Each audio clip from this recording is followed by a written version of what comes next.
Great. Okay, ready? Okay. So, good evening, everyone, and welcome to Councillor Rawlson King's 2024 budget consultation for Ottawa's BIPOC communities. For those of you who don't know me, my name is Sophia Jacob, and I'm the Equity Diversity Liaison with the Office of Councillor Rawlson King, and I'll be the facilitator for today's conversation. We would also like to welcome the community members who are joining us through Zoom. This meeting is being recorded for information purposes and will be later uploaded for folks who missed it. This evening, Councillor King will be sharing many important updates and information. However, we'll also be looking to engage in a healthy dialogue that can help to provide feedback towards the 2024 budget. Aaron and Athena are here from the Councillor's office as well to provide support in French language translation. I also want to acknowledge Michelle, who is supporting us with the participants on the Zoom call. We also would like to thank Bacchanal, a Black-owned catering company here in Ottawa and located in Councillor Rawlson King's ward. She provided the food. We'll head to the land acknowledgement. We recognize that Ottawa is located on the unceded and unsurrendered land of the Algonquin Anishinaabe Nation, and we extend all of our respect to First Nation, Inuit, and Métis people for their valuable past and present contributions to this land. It is also important to honor and respect those ancestors who have lived on this territory for a millennia and whose culture and presence have nurtured and continue to nurture this land. I'll now move to the ancestral land acknowledgement. We also recognize the continent of Africa as the cradle of humanity. We extend our respect to all people who identify as African, Caribbean, and Black, and the contribution they have made to the development of human civilization. We recognize that we are in the latter part of the UN decade for people of African descent. Under the themes of recognition, justice, and development, we take this opportunity to reflect on our current condition in this country and continue to work with our allies towards making long-term improvements to the lives of our diverse people on this shared land. We do have some meeting guidelines, so we do kindly ask that there be no interruption when others are speaking, and that you please hold any questions until we open the floor to participants to speak. There will also be an opportunity to have an open discussion when we open the floor for Q&A for this portion of the meeting. We ask everyone who is on Zoom to please put yourselves on mute. For those of you who are on the Zoom platform and would like to ask a question, please raise your hand, turn your camera on, and you will be placed in the order of the speakers list. Or, however, if you would like to choose not to speak, but you still want to ask a question, please type it in the chat box. We will try to answer as many questions from both the floor here and on the call. Again, for Francophone participants on the Zoom call and here, Athena's here, and Michelle will be supporting via the Zoom call. If you have any Ward 13, Rita Rockcliffe ward-specific questions or concerns, we'll be happy to give you the information before you leave, and we'll also type it in the chat. I'm now going to pass it to Councillor King for his opening remarks and introduction of our first speaker. Thank you so much, Sophia, and welcome everybody. It's really a pleasure to have you here. Good evening, everyone. Bonjour à tous.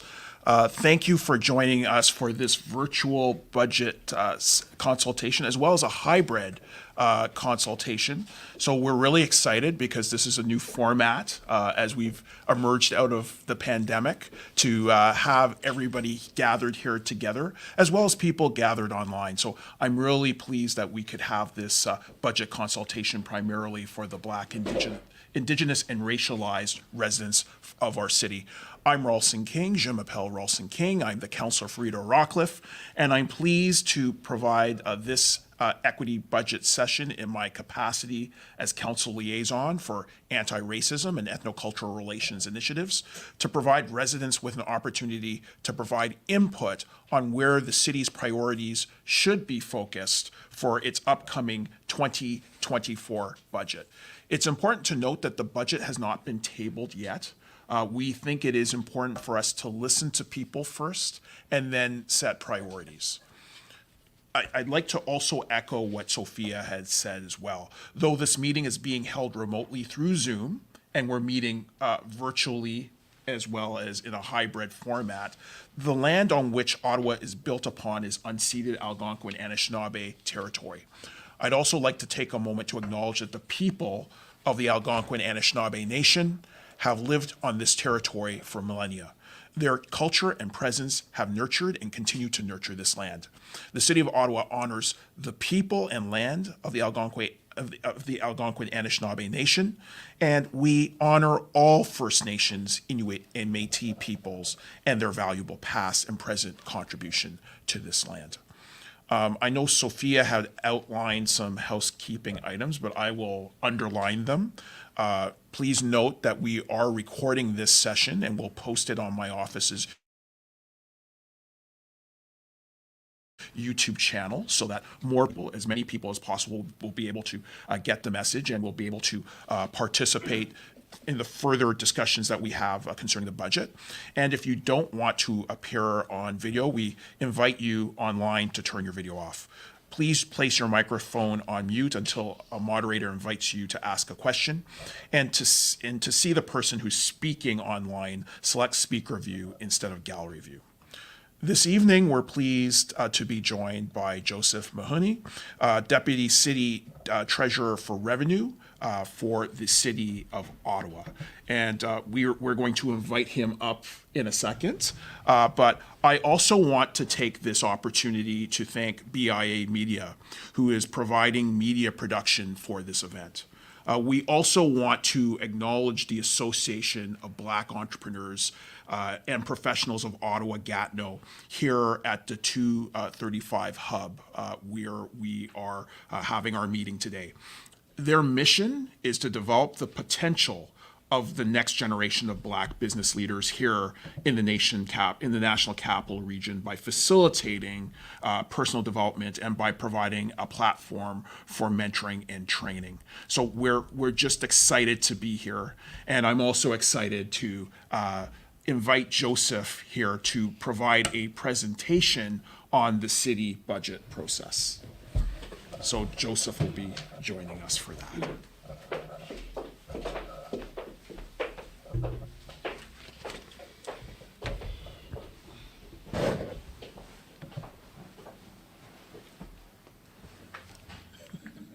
Awesome.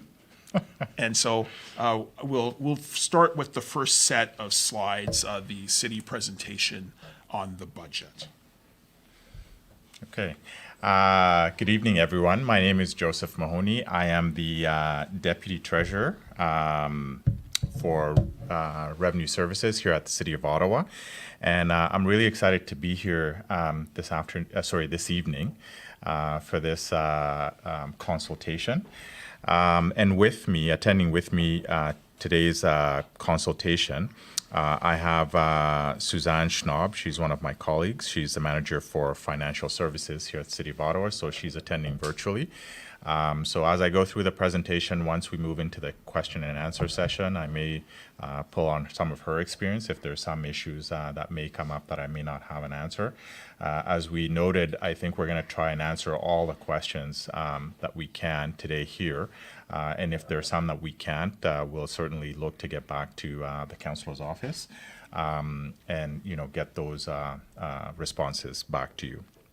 So again, thank you so much, Councillor, for the invite, and thank you so much for coming. We're just waiting for the Zoom, for the presentation to pop up on the Zoom. So once that is launched, then we're going to be able to move forward.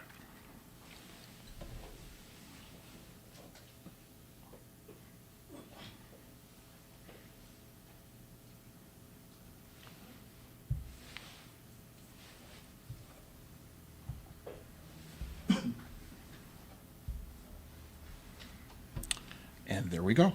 Awesome. Okay, great. So we can advance to the next slide. Okay, so when planning for today's session, we had one goal in mind, and that is to help our residents better understand and become more engaged in the city's budget process. So we hope that the information from today's presentation helps everyone here have a more meaningful discussion with your community members, your ward councillors, on the city's 2024 draft budget. So we'll kind of get into a little bit of history, not really old history, but recent history. So immediately following last year's budget, our staff consulted with every councillor in our residence in order to get feedback and suggestions for the improvement to the city's budget process. Over the last several months, we've been working very, very closely with the mayor's office to incorporate the input that we've received and seek new and improved ways to, number one, increase overall engagement and interest in the city's budget process, make the budget information easier to understand and to access, provide information to residents that they care about most, and make the budget information easier to understand, therefore increasing overall budget literacy. Okay, so in today's presentation, we'll break it down to three sections. The first one is municipal budget basics. The second will be the budget process and development, and then finally we'll move to a question and answer section. So today's presentation will not touch on any specific details on the city's 2024 budget. Those details will be released when the budget's tabled on November 8th. Okay, we can advance to the next slide. Thank you. So in this section, our first section here on municipal basics, we will cover the requirement for the city to have a balanced budget under the Municipal Act and what that means, the differences between an operating and capital budget, what the funding sources are for the operating and capital budgets, and the city's various budgets and tax levies. And finally, we'll touch on user fees and charges. Can advance. Okay, so let's start with the Municipal Act and the balancing of the budget. So every year, the City of Ottawa produces a municipal budget, and it is one of the most important documents because the budget is a blueprint that defines how resources are going to be collected and allocated throughout the financial year. So the budget is made up of two main components, the operating budget and the capital budget. The Ontario Municipal Act provides rules for municipalities to prepare their budgets and through bylaws, and a municipality cannot have an operating deficit. So compared to federal and provincial governments that are allowed to, say, have deficits and they can spend more than they're actually bringing in, municipalities have to prepare a balanced budget every year. So the Act requires that expenditures must equal revenues, or put simply, the money out must be equal to the money coming in when we are building and adopting the overall budget. Okay, so to balance the budget, the city can either increase its revenues using tools such as property taxes, we can use fees, or through managing expenses through efficiencies and continuous improvements to continue to focus on providing services for value for money. Okay, we can advance. Next slide. Next slide, please. Thank you. So let's start with the operating budget. What is an operating budget? The operating budget covers the ongoing day-to-day expenses that a municipality incurs to provide programs and services to residents, including items such as staff salaries, emergency services such as fire, paramedic, bylaw, recreation programs, facilities, maintenance, winter operations, and utilities, just to list a few examples. Compared to personal budgeting, this is the equivalent of buying groceries, clothing, paying for hydro, water bills, paying for insurance as comparable examples. So these are things that just kind of happen that we have to sort of deal with on an ongoing basis every year.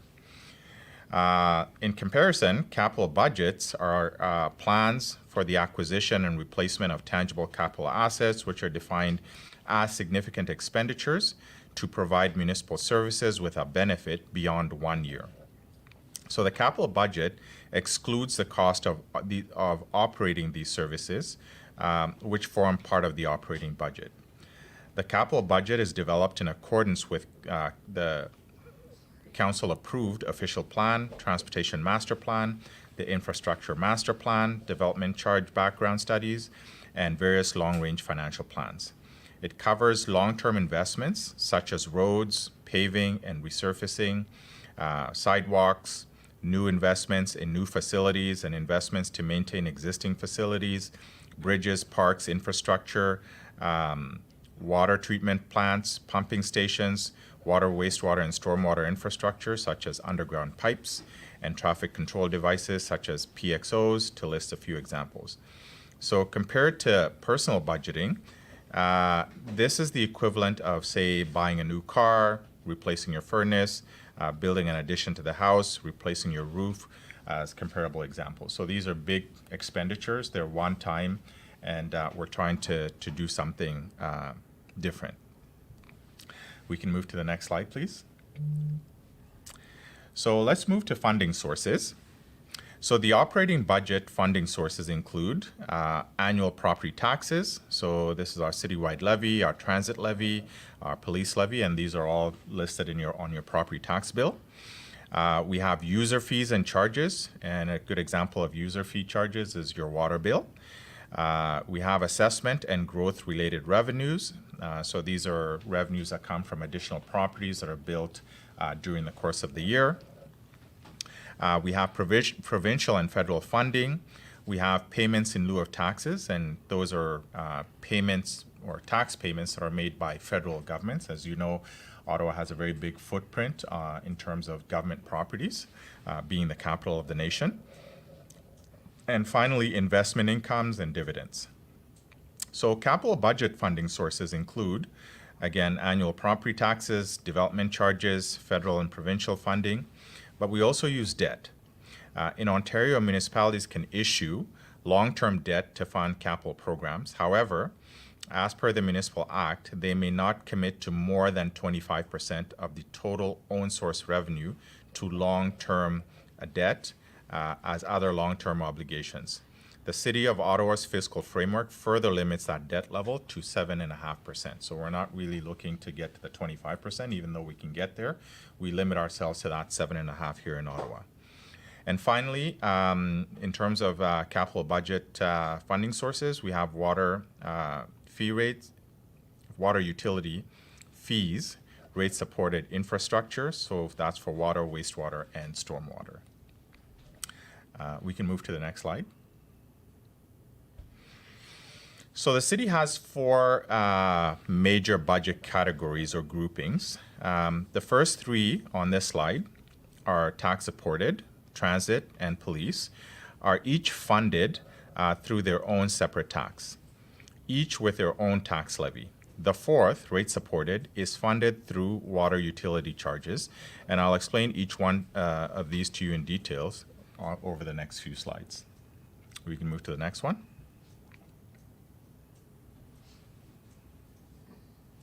All right. Okay, so let's start with a citywide tax-supported budget. So it's a little bit of overview. I know you might have seen these levies on your tax bill, but we'll kind of be going through what they actually mean and how we actually use them. So the majority of city programs are funded by annual property taxes. So these program services are referred to as tax-supported services and are funded by the citywide tax levy on the property tax bill. Property taxes are the largest single source of revenue for the city, and it represents approximately 46% of our annual revenue. Examples of tax-supported programs or services includes road and winter maintenance, and we have winter coming up, parks, recreation facility services and programs, libraries, public health, paramedics, community and social services, fire services, and the Office of the Auditor General. It's important to note that some tax-supported programs receive provincial funding. For example, public health is 75% funded by the province and 25% by the city. Paramedics are funded 50% by the city and 50% by the province. Community and social services with a variety of different, have a different variety of different funding percentages depending on the program. We can advance to the next slide. So let's talk about transit service budget. So the budget for the city's transit service is funded through a separate tax on the property tax bill, and it's called the transit levy. This transit levy is its own separate tax stream. The city's fiscal framework recommends that transit fares cover at least 55% of the transit costs, and 45% be delivered through the transit levy. Transit services receive federal and provincial funding through provincial and federal gas tax. The city's transit services fall under the authority of the Transit Commission, and it includes services provided by OC Transpo, Paratranspo, and the city's LRT. Moving on to the next piece, which is the police budget. So the budget for the city's police services is funded through a separate tax on the property tax bill called the police levy. The police levy is its own separate tax stream on the property tax bill, and the Ottawa Police Service falls under the authority of what we call the Police Services Board. Okay, we can advance to the next slide. So let's talk about the rate-supported budget. The city's water, wastewater, and stormwater services are funded through a separate user fee charged to residents on their bi-monthly water utility bill or as a fee on their property tax bill. These programs, services, are referred to as rate-supported services. Example of rate-supported program services include drinking water purification, delivery of water to residents and businesses, collection and treatment of wastewater, stormwater management, water meter installation, and life cycle. So the budget for the City of Ottawa's rate-supported services falls under the authority of the Environmental and Climate Change Committee and is directed by the council-approved rate long-range financial plan. I'll go off script here for a second and just talk about rate-supported infrastructure, because this is infrastructure that people don't tend to see a lot of. And it's there, we just have tons of it, and it's underground. So a lot of times people are saying, what are you talking about, all this infrastructure? And it's not like any other infrastructure that we can see, because we can see roads, we can see, a lot of other infrastructure that's above ground, we can see where our money's going. But when it comes to water, wastewater, and stormwater, all this stuff is underground. And we have thousands and thousands of kilometers of piping that helps to either deliver water to your home, take it out of your home as wastewater, and also drain our streets whenever there's rain or melting and that kind of stuff. So just kind of wanted to throw that in there as a little extra tidbit. And now I'll get back on script. Okay, let's move on to the next slide. The Municipal Act, let's talk user fees and charges. So the Municipal Act allows municipalities to impose fees and charges to cover the costs of delivering services in their jurisdiction. Revenues from the fees are used to offset the cost of providing the goods or the service. The Municipal Act prescribes that various areas that are where fees can be exposed. Examples of user fees and charges include transit fares, recreation program fees, facility arena rentals, building permits, parking permits, and water utility fees. We can advance to the next slide. So we'll move on to the second section, which is the budget process and the development of the budget. So to recap, we've covered budget basics, and now we'll delve into the budget process and how the budget's developed, the committee structure and the budget books, the 2024 budget enhancements, and the term of council priorities, and finally, the 2024 council and committee meeting schedule. We can advance to the next slide, okay? So the budget process. So beginning with the budget process itself, I would like to reiterate that the budget process is a year-round process, and we will go over the budget directions, the public engagement, and the budget tabling and the adoption. We can advance to the next slide. Okay, so let's start with budget directions. So the budget cycle formally kicks off with the council-approved budget directions report. So for the 2024 budget, this was approved by council on September 13th. The budget directions report identifies the approach and the timetable, plus the upper limit for tax increases to the citywide police services and transit levies. In addition, it identifies the guiding principles and fiscal framework to develop the budget that includes, but is not limited to, forecasting revenues, determining the rate program increases, and changes to user fees and user charges through the budget process. We can move to the next piece. Okay, so public engagement. So another key component of the budget process is public engagement. Opportunities for residents to share feedback are either contacting your ward councillor, online engagement. We have a survey out there on Engage Ottawa, councillor-led public consultation, such as the one that we're having here today. So all these are opportunities for residents to engage. And new this year, we will have enhanced social media posts. We will have advertisements at city facilities and promotional videos on how to engage on the city budget. This video will be provided to councillors for promotion. We can advance to the next slide. Okay, so the city's draft budget is tabled at council. The city's budget is broken down into a series of budgets organized by each of the standing committees, and each committee is forwarded their own draft budget for deliberation and review. Each standing committee will review its draft operating and capital budgets for the city programs and departments under their mandate, and they will make recommendations regarding the draft budgets, which are then forwarded to council for consideration and debate. After all the standing committees have reviewed and made their recommendations regarding the draft budgets, council then reviews the budget recommendations at the same time.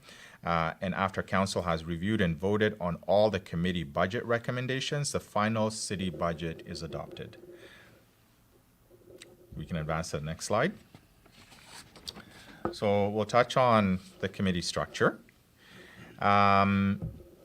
So each city service area reports to a standing committee, as we've mentioned, and the budget books are organized by standing committee. And they include the detailed budget information for various city programs, services under the purview of each. And as we've noted there, this year the tabling will be on November 8th.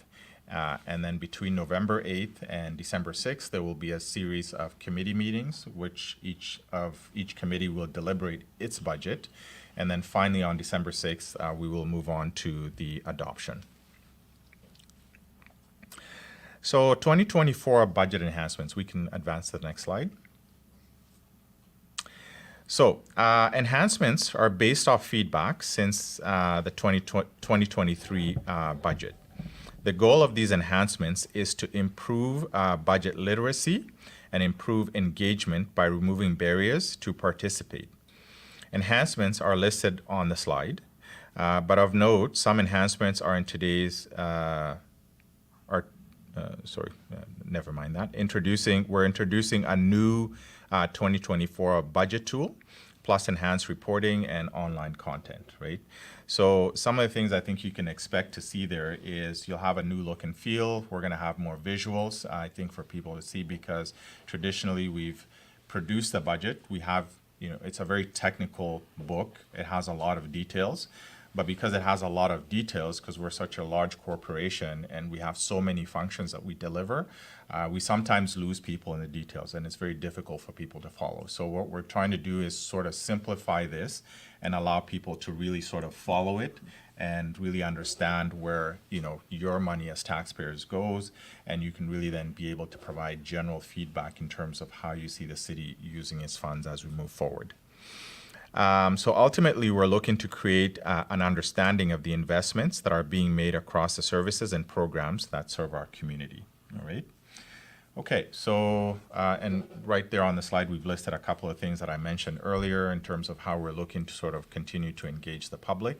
And we'll continue to make improvements in the future. I think this is our first year we're sort of making these enhancements, and I think there's more in the works as we continue to move forward to make this a much more engaging process for our residents. And I think the fundamental foundation for that is making sure that residents can first understand the budget in order to be able to provide meaningful feedback.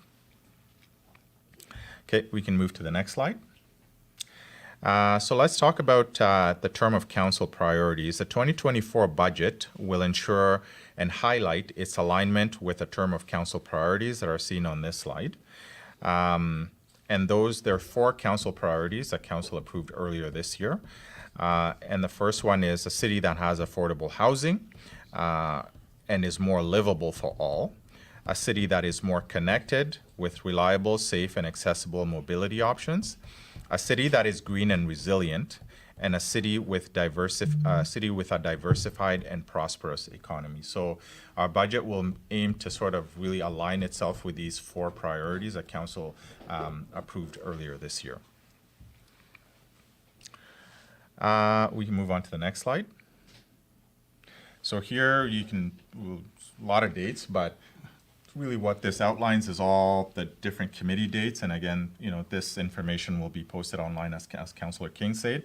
So you can access this. This information is also available on our website, ottawa.ca, the corporation's website. So you can access it there and either follow the committee discussions. You'll also have opportunities to contribute. But and each of those committees, as we mentioned, has responsibility for different services across the city.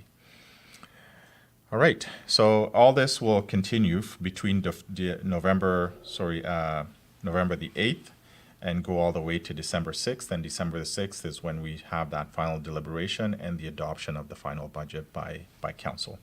So with that, I'll pause and we'll open the floor for questions. Absolutely. But before we do, I really want to thank you, Joseph, for providing that primer.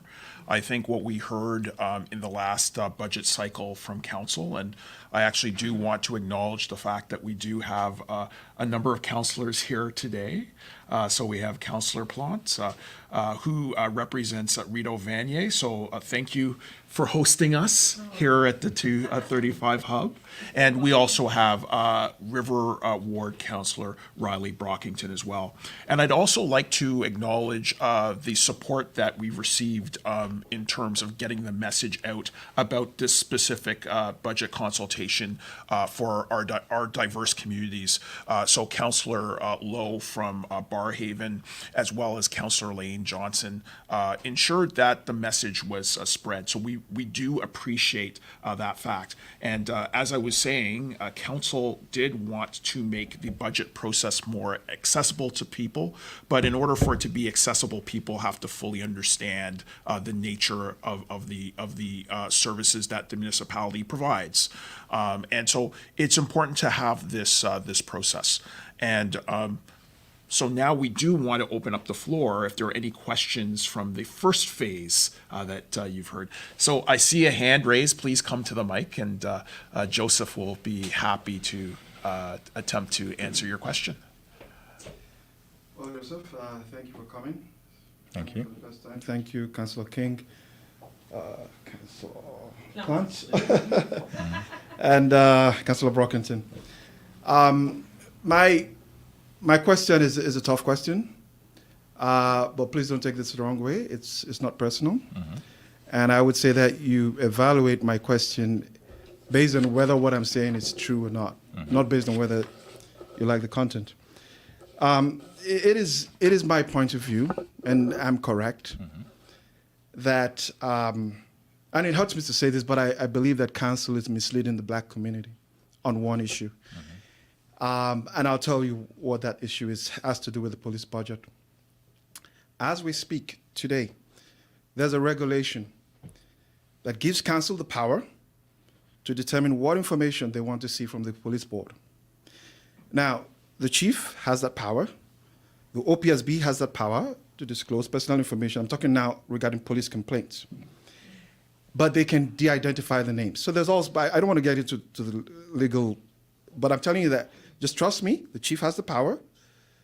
The OPSB has the power. Now, Council has the power, but the OPSB have to agree. So based on the regulation, once every 3 years, they can do a business plan. They can also tell OPSB what information that they want to receive. Right now, there is no business plan. So the OPSB is acting, they're in violation, and Council. So Council should do a financial resource plan. The idea that Council cannot speak to the OPSB budget, yes, every year.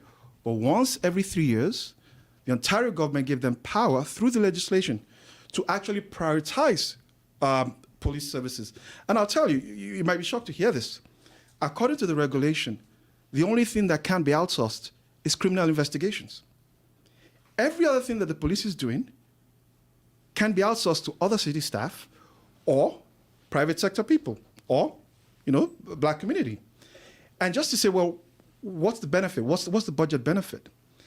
I'm pro-police, but the reality is because of the job, they earn 35% more than city staff. So even if you take the same job that the police are doing and you give it to city staff, give an example. Investigations. There were issues with the police. They gave it to an outside law firm. Now, even if they promised, this was regarding female police officers, they promised that they were going to outsource it, but they never kept their promise. Even if they gave it to the Auditor General, the City Auditor General, they still save 35%. So, I don't want to take up a lot of time, but my question is this. I'm willing to provide a one-page of what I've just told you. I would like the city to put their response in a one-page as well and post it on the website. Because I don't want to take up your time to prove to you that what I'm saying is correct. But I know that a councillor agreed to introduce a motion. He agreed with me. I met with not just him and his staff. Well, I wasn't going to say him. It could have been a she. So let's just say a councillor. Met with his staff.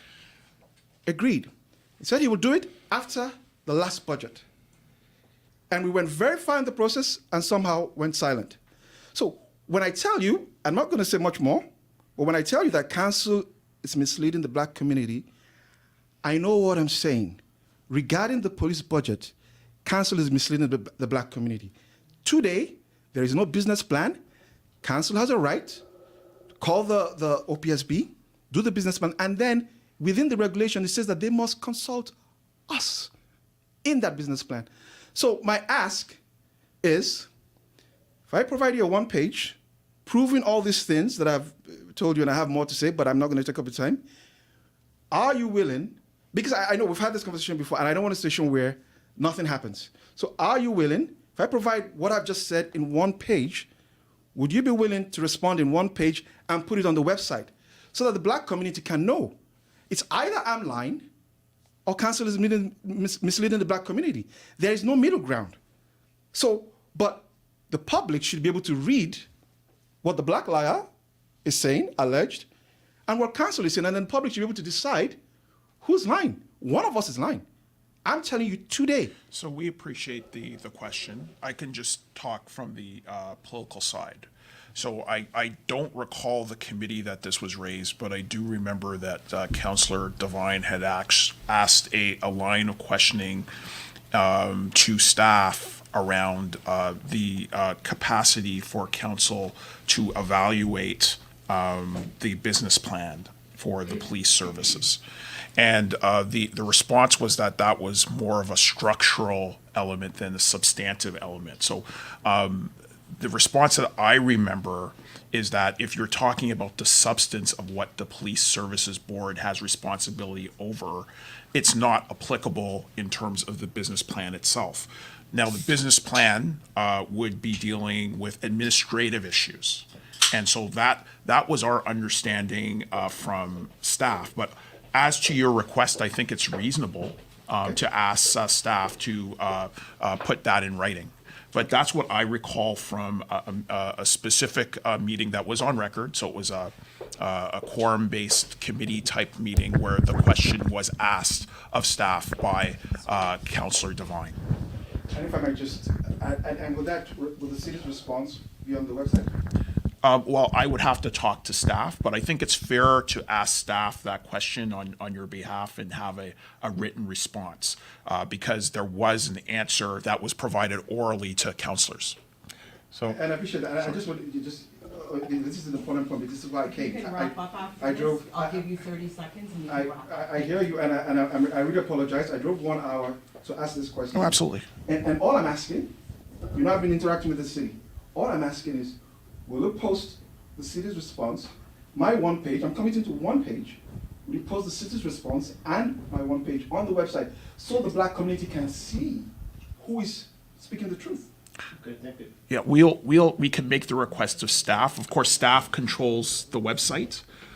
It's the politicians who the elected officials who ask the questions, and we create inquiries all the time. And I So, apologize if I made any strong words, but no, not at all. I thought it was very respectful, and that's why we're here. Yeah, and I'll just add to what Councillor King just said here. So I think it's more your question. I think is more related to governance issues, right? So it's not an issue that one that staff can really sort of speak to. We're there to implement the mandate, and we sort of do the work that council actually assigns us to do. But you're asking questions I think are more governance related, right? And I think they probably sit better, I think, with the Ottawa Police Services Board, right? And the Ottawa Police itself. In terms of response that would need to come from staff, the Ottawa Police is a sub-corporation of the City of Ottawa proper, right? So, again, we'd be more than happy to receive that, and as Councillor King said, we would then take it from there. I appreciate your comments, Joseph. I'll put the one page together. I'll send it to Councillor King, and I'm being frank. If the response on my one page is not posted on the website, I will continue to say that council is misleading the black community. Whether anybody believes me or not, I will continue to say that. If my one page and the city's response is not on the website.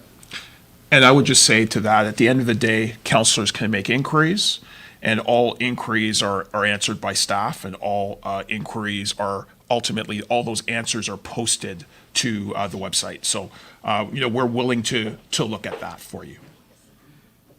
Go ahead. Thank you, Keith.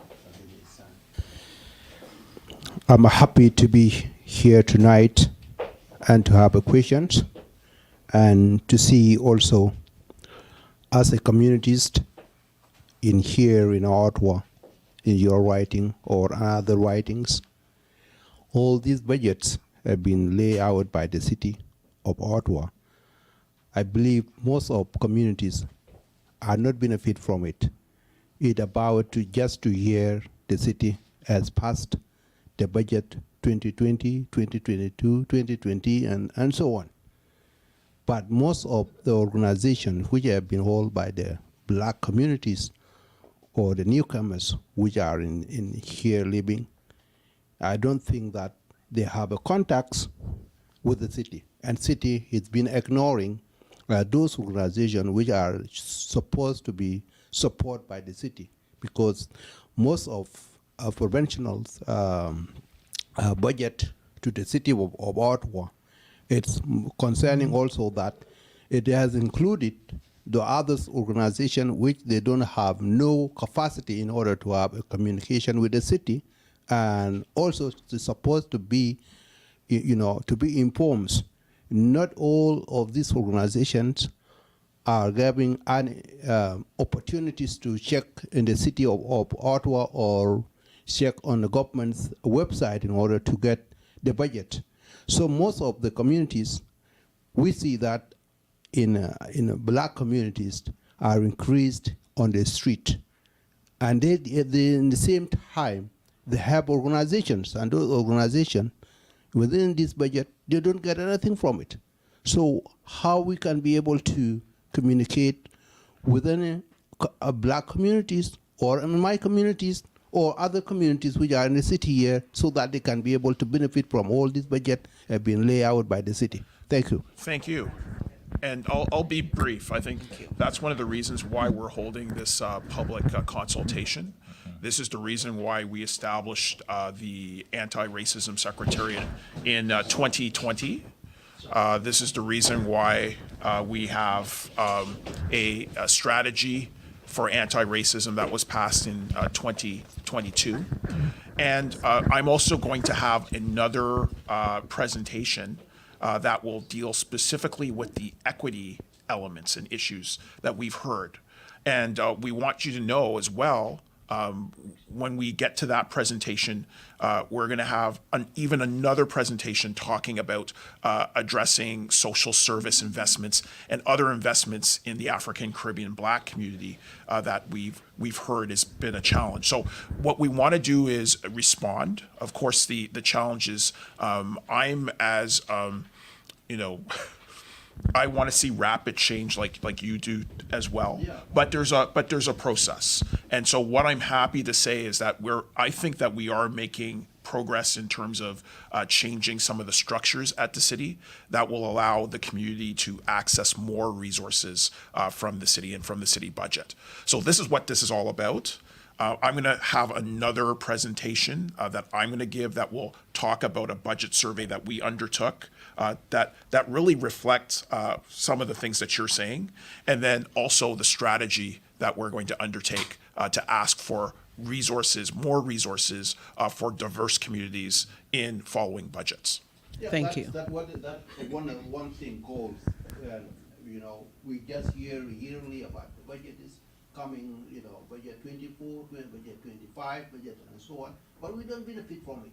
And we just look and nobody. Yeah, and so we need to, so at the end of the day, we need to listen, Yeah. and we have to assess what resources are required for the community, and then we have to make the asks. And so we're starting to work on that to ensure that we quantify gaps, especially in social services that need to be filled. And so that's a process. It does require consultation.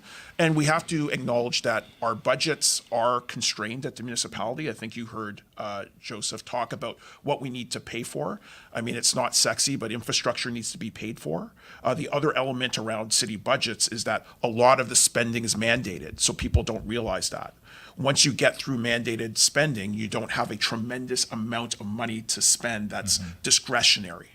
But where the discretionary money is available, we want to ensure that there is more opportunities for diverse communities to access those dollars and to access those mandated dollars, such as social service provision. So I want you to just hang in with us, because I'm as aggravated as you are in terms of speed. There's such a thing as speed of government. It does take a while for things to change.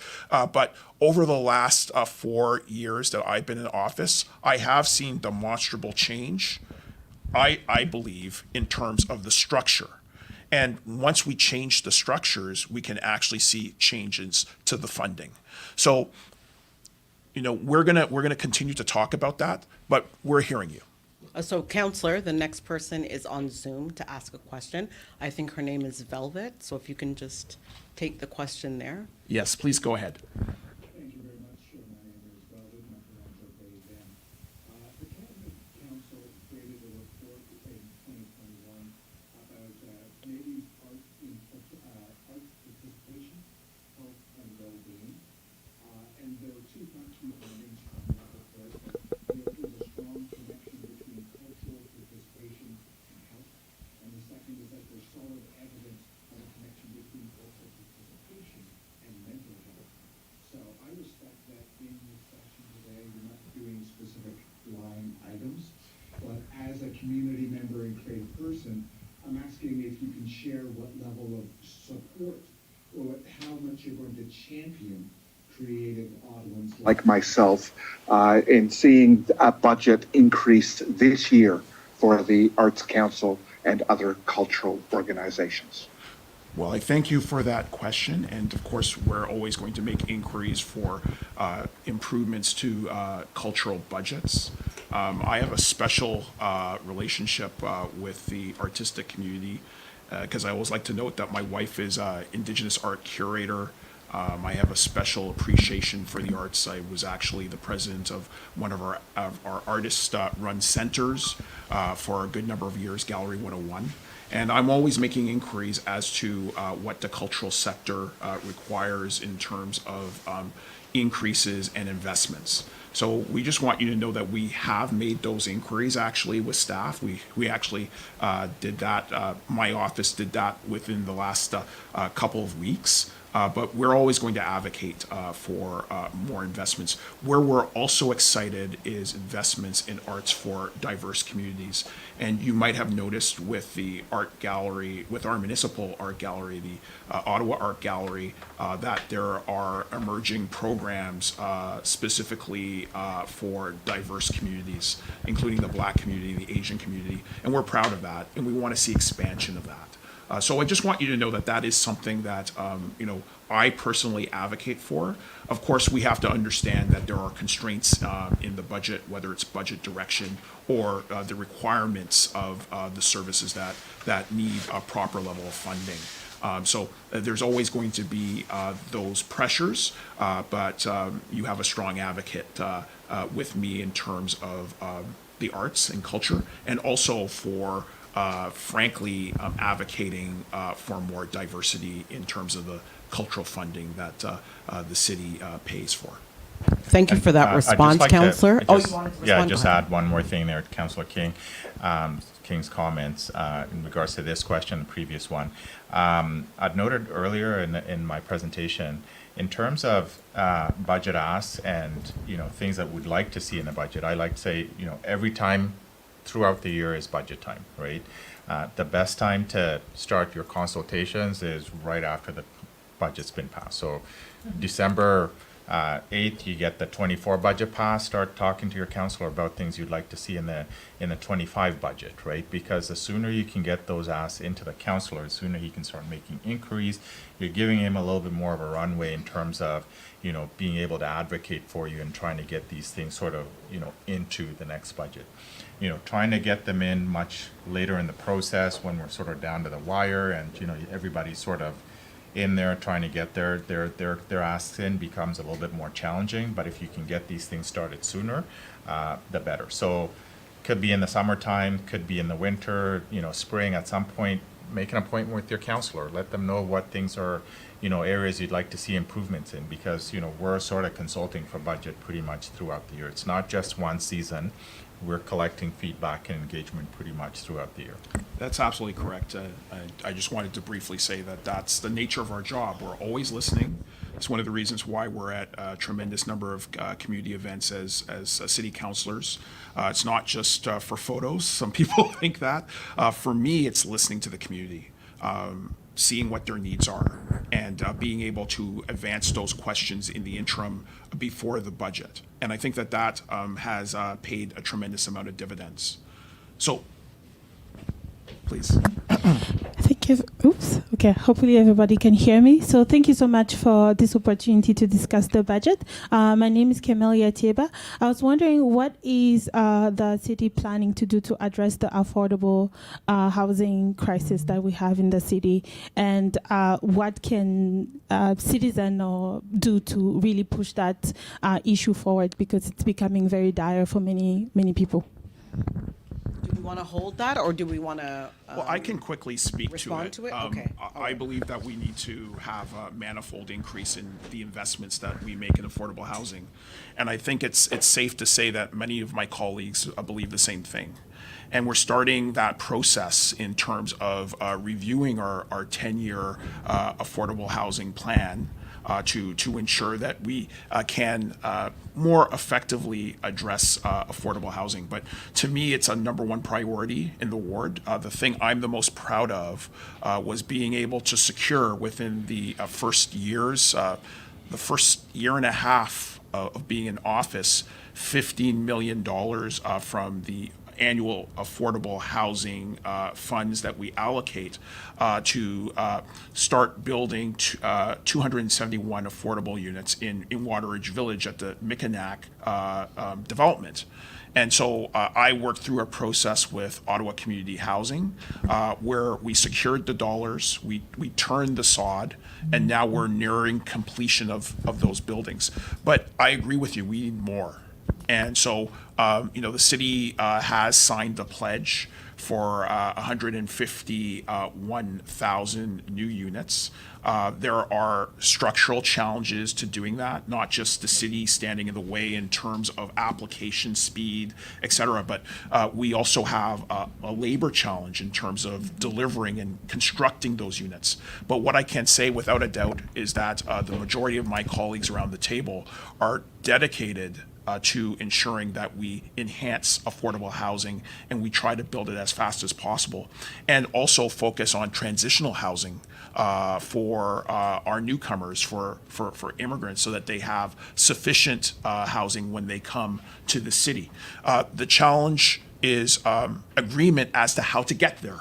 And of course, that's what happens at council. But my feeling is that you will see an acceleration in terms of these discussions.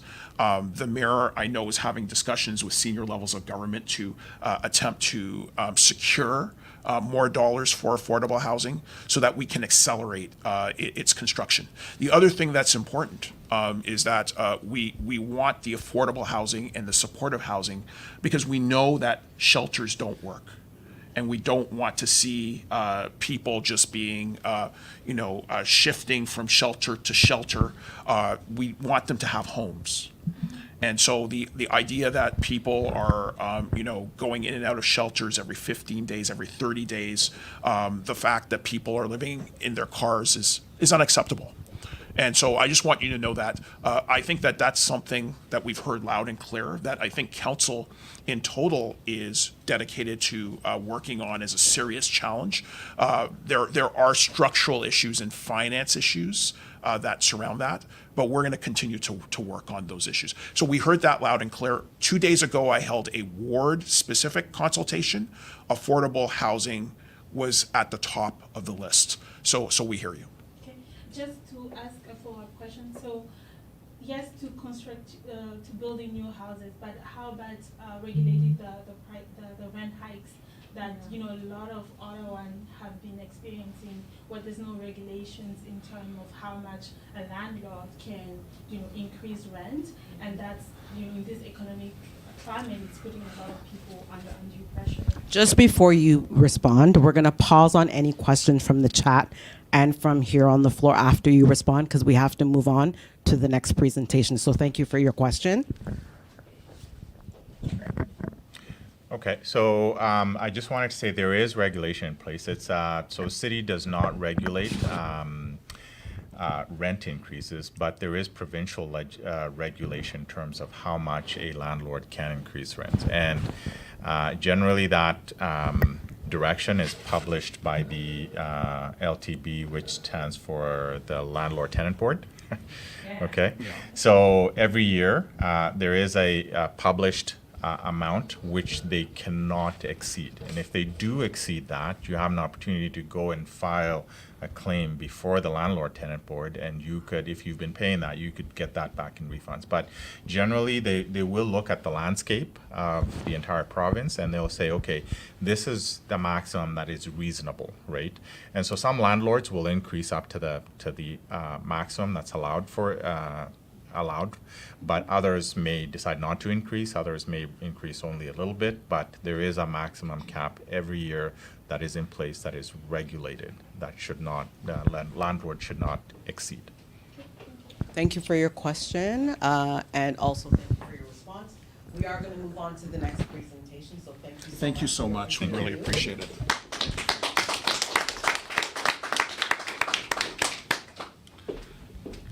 And so I'm going to have a brief presentation that will talk to some of the issues that you raised, Francis, about specific needs for the diverse communities. So Michelle, if you can launch my presentation, that would be great.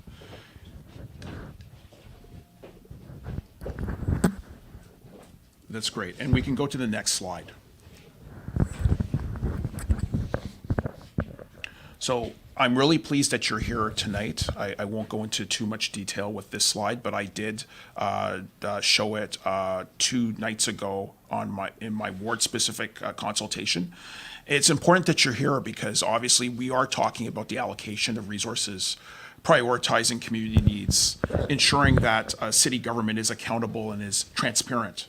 And this session has been very important, I think, because it's important to have civic education around how what a city budget is and what it's responsible for. Because many people, they're busy with their lives, so they're not watching how this process works. So I think that what council has done in terms of asking for a more accessible budget, a more understandable budget with these types of sessions is very important, frankly, for strengthening our democracy. It's also important that we have information and data so that we can have advocacy for vulnerable populations. That's one of the reasons why, I got into politics, is frankly to ensure that children, frankly, in my ward, where we have a high prevalence of children living in poverty, have access to a better future through proper social service investments or investments in economic development. It's also important that we hear from you now, because the planning for budgets is long-term. So, I share, your sentiment, Francis, that things need to change immediately. If I could wave a wand and change it or snap my fingers, I would definitely change things. But budgets and city governance are processes that require long-term planning. And so if we're going to see some shifts in terms of investments, it's important that we have a continual dialogue, and that leads to change. The other element on my slide that you might see, which I think is very important, and it appears on every slide, is that our annual municipal budget demonstrates what the city's priorities should be. And that's why it's important for us to be directly connected to you so that we can hear what we should be focusing on. Next slide. So in the previous budget, which was I consider a transitional budget, because when we come into a new term, we have to make sure that the lights are on. And so there isn't the in-depth conversation that you would have in a regular budget process. But in the last previous budget, we did allocate $400,000 for equity, diversity, and inclusion initiatives. So these are additional dollars to aid in the adopting of the city's anti-racism strategy, women and gender equity initiatives, and Indigenous relations. Next slide. So what are those initiatives? Those initiatives emerged from plans. And in November of 2018, the city approved a reconciliation action plan for interaction with the Indigenous community. In November 2020, the city created an anti-racism secretariat, or an anti-racism office, to deal with the challenges of diverse communities. In March of 2022, council approved an Anishinaabe Algonquin Nation Cultural Protocol and Implementation Plan. And in June of 2022, council approved its anti-racism strategy with 28 recommendations and 132 actions to be implemented over the next 5 years to proactively identify and remove systemic barriers in city policies, programs, and services. So we've created the roadmap. Next slide. Now, we took a survey of people who were going to participate in this process for the Indigenous, Black, and racialized communities in terms of this equity consultation. So we asked people to answer questions, and of course, it was not a large number who actually were able to reply, but there were themes that emerged. And the themes that we saw from the questions that we had asked was in terms of priorities, anti-hate funding, so increased anti-hate funding, increased social service investments, and, as we had heard, affordable housing. Specifically for immigrants and newcomers who are finding accessing housing challenging. Next slide. So some of the questions we asked are you actively engaged in the city's budget process? And not surprisingly, the majority of people who had responded said that there was a lack of time, that there was difficulty accessing the process, or that they did not feel included. And this is the reason why we're holding this consultation, and we've been trying to hold these consultations over the last several years, is to create an avenue for people to understand the process and to become involved. Next slide. Which service is the most important, in your opinion, to receive additional funding in 2024? Everybody answered social and housing services. who responded to this specific survey. So we were not surprised by that either. The next slide. Do you feel that there is adequate anti-hate funding to help support community organizations and educational programs in addressing and preventing hate crimes? Everybody said yes, and that's not surprising. I know when I came into office, there was a discussion around the reestablishment, as example, of the hate crimes unit at the Ottawa Police Service. So with everything that's going on in the world, there is an interest in ensuring that we are especially focusing on educational programs to address the rising amount of hate in our community that's being observed by many community members. Next slide. We asked people to rank their concerns in order of importance to their household. And the response that we saw was affordable housing being number one, followed by rising property taxes, reliability and affordability of transit, followed by affordable recreation, road safety and renewal of roads. And it's interesting in the context of an equity survey versus a ward-wide survey, because I think in our ward survey, we were seeing winter maintenance and road safety more at the top, and then affordable housing. But the fact that affordable housing is at the top, I think, bears witness to what we're hearing from the community. Next slide.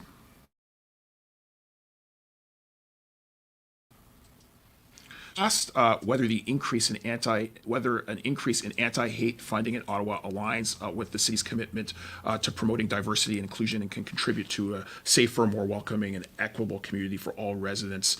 And so we were curious in residents' opinions, how would they rank the importance of the following reasons to increase anti-hate efforts? And the number one answer was combating hate crimes, followed by promoting inclusivity and diversity, and 3, addressing hate and racism. Community education is high on the list, as well as support for victims, community empowerment, and policy development. Next slide. We asked which city services do you value the most and are most concerned about and use on a regular basis. And community services came to the top. It's interesting, childcare was one of the areas that was identified. That's also interesting when you compare it to what we saw in terms of the ward consultation, where childcare services were more at the bottom of the list. So I think that this does reflect the realities that we see on an everyday basis. Next slide. This is also interesting. How satisfied are you with the services you chose above? So the services that were identified. And unfortunately, it seemed that people were either indifferent or not very satisfied. So I think it means that we have to do more work in terms of the provision of services. And I think that this makes sense when we think about the challenges in accessing childcare or the quality of affordable housing or dealing with the housing system. It would make sense that people would not be very satisfied. I know it's very challenging for our offices when we get these inquiries, and we're aggravated. So we can imagine the people who are accessing the services and services that people are depending on, critically. They're having challenges with that. So we hear you on that. Next slide. So based upon what I heard in terms of consultations like this, talking to community members on a regular basis, and the survey, though the survey sample was extremely small, I can say without a doubt that some of the budget priorities that we are going to be advocating for in this budget cycle for the diverse communities is around a seed funding for anti-hate initiatives, greater social service investments, and affordable housing. Next slide. Joseph kind of talked about how to get involved in the process, but obviously resident input and feedback are integral to the development of the city's budget. Residents, businesses, and community groups can all take part as public delegations, as you heard. So you can come to committee, you can speak. I'm actually encouraging community members to do that, because it's one thing to say that to me, and trust me, I understand what your concerns are.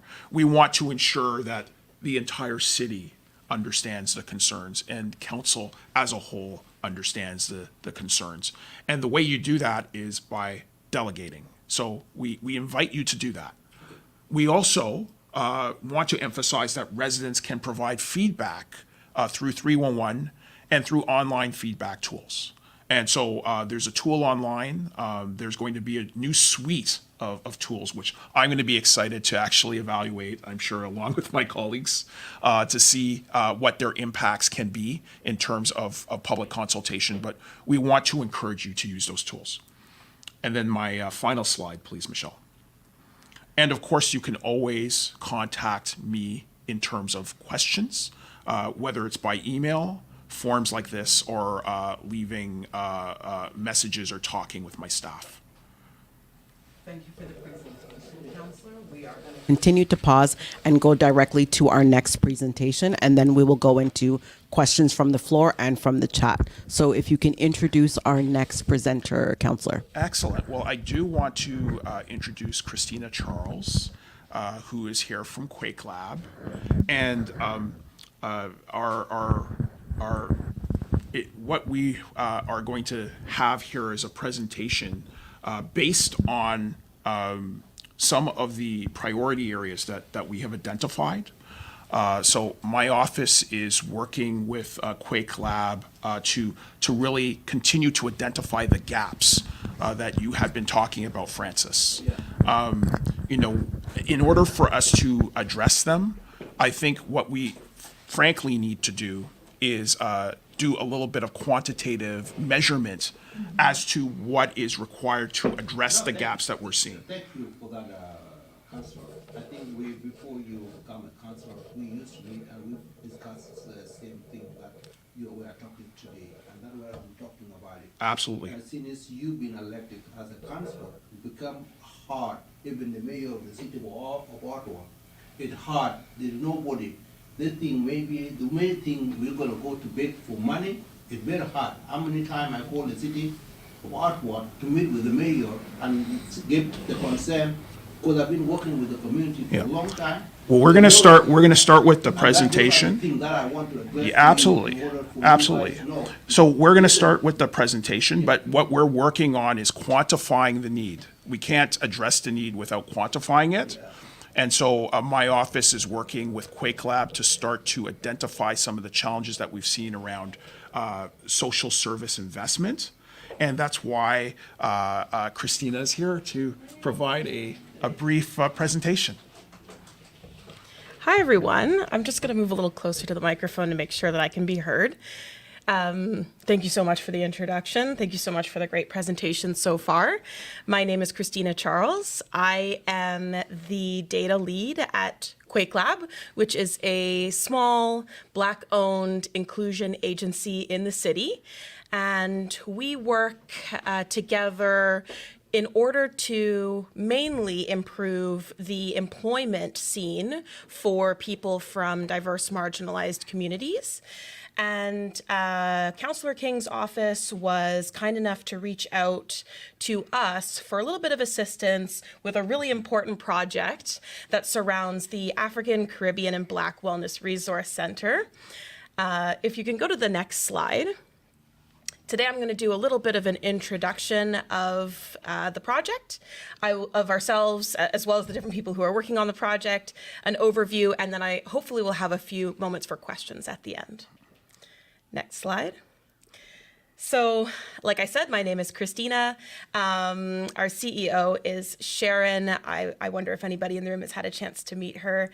She's fantastic. And actually, the person who started the African, Caribbean, and Black Wellness Resource Center is actually here in the room. So I'd like to recognize Tony, Miss Tony at the back of the room. if you've ever had a chance to meet her as well. She's a force to be reckoned with. And so the work that we're doing on this project is really going to speak directly to some of those questions, comments, and concerns that people have had about how we can direct funds to better assist social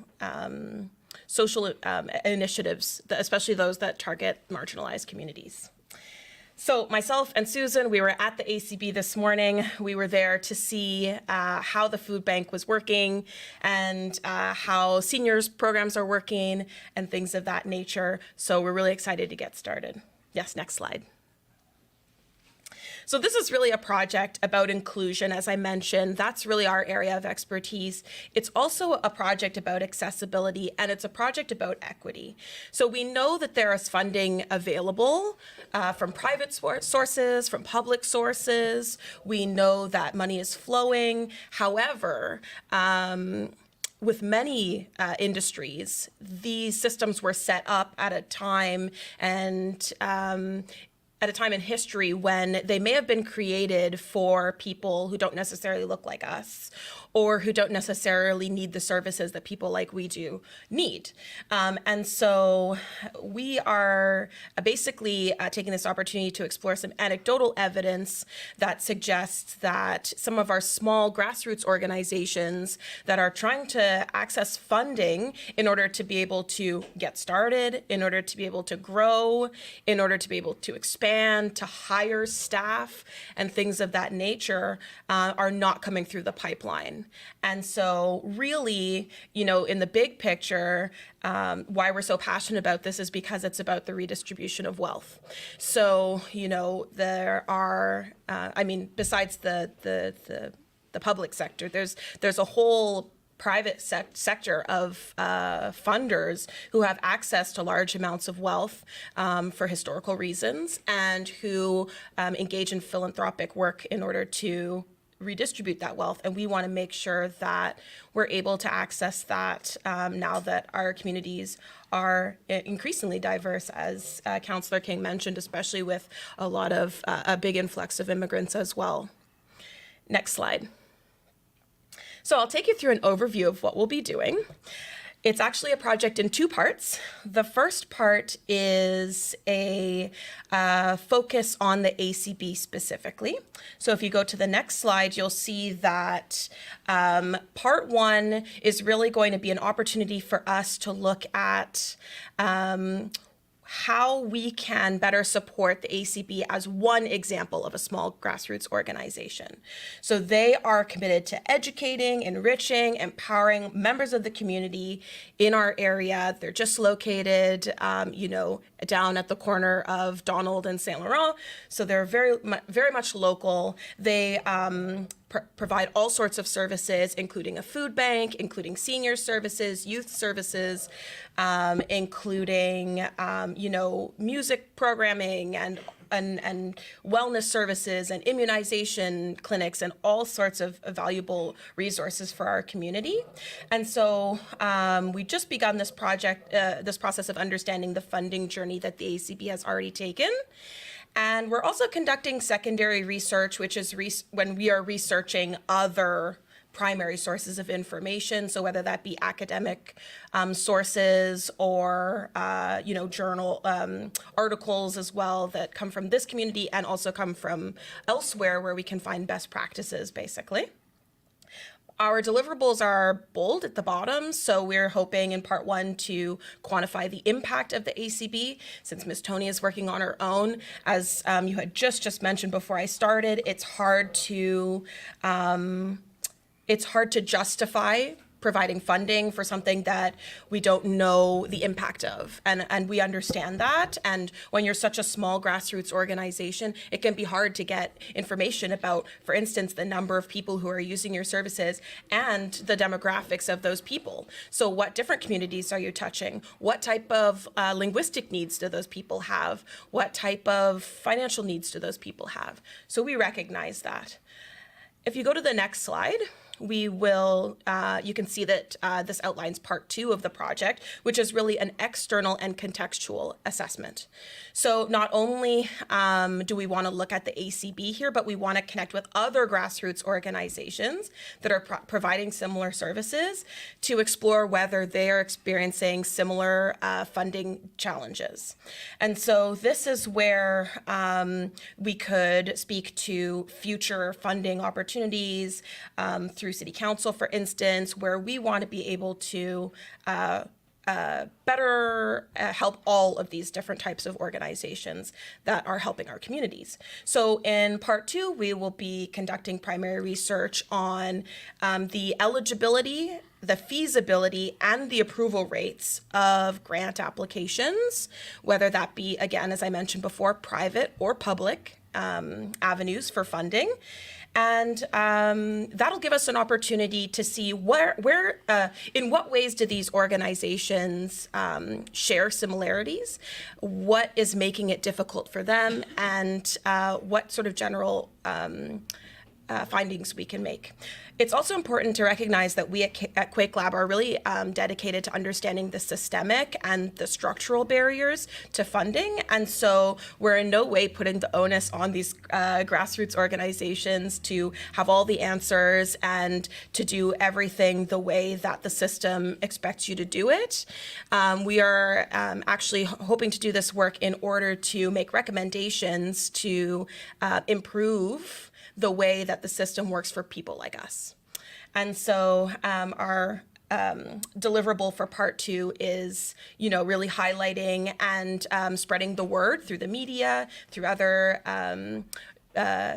methods, highlighting and sharing information about the systemic barriers that perpetuate inadequate funding. So next slide is just about questions. I would like to also, before we just go to the questions, is just say that since I have all of you in front of me and also a large group of people online, if you represent a grassroots organization in the Ottawa area, or if you know of one, or if you've heard of one that is experiencing chronic underfunding and not for a lack of trying, then I would really encourage you to please send us an email. The email's at the bottom of the slide. Or you can find us on find it on our website, so that those organizations may actually be eligible for part 2, and we may actually be able to have a chance to go out and interview those folks and compile their data with the data from the ACB. Yeah. Super. Thank you so much. We're going to pause for a second on the floor. We are going to go to a question in the chat because they've been waiting since before your presentation. I just want to preface by saying that we need to keep each question short, and we really want to help with the questions to guide policy. So we'll go to the question. I think the person's name is Jackie. Okay, hello, how are you? Good. Good. Sorry I couldn't be there to be in person, but I thought I'd jump on the Zoom. My question goes back to earlier, so sorry. In regards to 2 questions. One was for arts and one was for housing. So I heard in mentioning that you guys are putting housing forward as your priority, but I see that you're only saying you have a budget of $400,000. I'm hoping there's more, because $400,000 really doesn't do a lot for housing. And the housing that I'm looking at, in the sense that 25 years ago, I used to walk downtown across the market, and there were people out there on the streets. Now it's grown tremendously, that there's a lot of homeless people out there. No one wants to be in shelters. And then with the addition of newcomers coming in, I'm almost suggesting that, can we put the plan forward with the number of buildings, because I'm a retired government person who now looks at the vacancy of a lot of the buildings that are there downtown. Can we switch some of those, that they could be constructed or reconstructed, remodeled for the newcomers coming in? Because technically we have space. The space is there. It just means that we have to take our city dollars and put it in there. We're taking money and sending it abroad, sending it to the countries that are at war, and I think we need to focus on sending some of that money right here and place the people that are coming to Canada in these places as opposed to in a gym, in a place with a bunch of different people running around, sleeping. We're putting them in danger. So my focus is really trying to help that diaspora of people and not having them falter to being on the street. The second question is in regards to arts. So I'm part of the Ottawa Jazz Festival, and I'm I'm the board member, one of the board members, and we're really trying to bring a lot of diversity into the festival, capturing Black musicians, etc., as well as Black youth being able to come into our youth summit program. But unfortunately, we don't have a lot of funding, like how the blues festivals or these other festivals have a lot of funding. So I'm hoping that I can rely on the city to give us some more funding that will allow us, as I push for diversity on the festival, to ensure we can capture more artists of diversity, and especially women. We did that one year. We did get funding from Heritage, and we threw all that money against throwing a women's program and highlighting women artists. So I'm hoping we can do that, because right now we're without a title sponsor. So we are definitely looking at funding from any which way we can to continue the 40 years of what we've built in the Ottawa Jazz Festival, prestigious Ottawa Jazz Festival here. So any way you can help, that would be great. Well, Thought we I'd put that appreciate out the there. Thank work you. that you've done in arts and culture, and that contribution is a very strong one. I saw it with my own eyes, maybe not last year because of scheduling, but the year before in terms of the programming. And we would agree with you that there needs to be an increase in cultural and arts funding for diverse communities. I think that is reflected within the anti-racism strategy, and so we have the blueprint. And it would be my hope that in future budgets, that we continue to advocate and carve out some more dollars there. As for housing, I just wanted to clarify that the $400,000 was around investments in the unit itself. So that's, for the equity services piece, more the human resources to ensure that we have the staff working in that area. The city typically allocates on an annual basis between $15 to $16 million to catalyze affordable housing. But I would agree with you, that's not enough. And so it's not enough in terms of the dollars that we need to catalyze the number of construction that we need, especially around affordable housing, supportive housing, housing for newcomers. So we want to advocate for more. That's very important. But you did raise the issue of conversions, and I just want you to know that, frankly, today at Planning Committee, there was legislative action on conversions, on making it easier for developers to work on those types of projects in terms of fees and in terms of speed of application. So that has been identified, and we're going to continue to work on enhancing that. The challenge, of course, with conversions, I just want to be honest, is that they are expensive. And as a result, some of the conversions that we are seeing are there is affordability, but there isn't deep affordability in some of the projects. And so we need more deep affordability. And we're going to continue to ask staff what are the tools that we can seek to do that, and also talk with senior levels of government to see if there can be support. But I really thank you for those in-depth questions. Thank you for that question. If you have another question. Dixon, if I didn't mention my name before. Thank you. It's good to see you. Thank you so much, Jackie. We're going to move to our next question. Hey, Rawlson. Hey. So I am Robin Brown from the 613-819 Block Hub. So Rawlson, on your slides, it said Ottawa's annual budget demonstrates what the city's priorities should be. I'd suggest that any budget actually shows what the priorities are for that whatever organization, right, including the city. So the $400,000 you mentioned for like EDI, anti-racism, indigenous issues. That might sound like a big number until you contrast it with the Ottawa Police Service's dry cleaning budget for last year, which is $500,000. Okay, and these are the same guys, by the way, who charged absolutely nobody from the convoy with hate crimes. So putting more money into hate crimes, I question that. So Brother Eddie mentioned that talked about people misleading people. So I'm going to talk about that. This is where my question is to you. The city manager, Cyril Rogers, is misleading people about, can you move money from the police budget to something else? I attended my budget consultation with Lane Johnson last year, and Cyril got up and said, no, you can't move money. And I said, wait a second.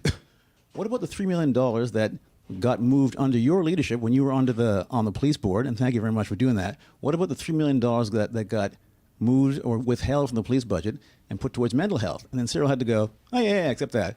And then he did the same thing this year.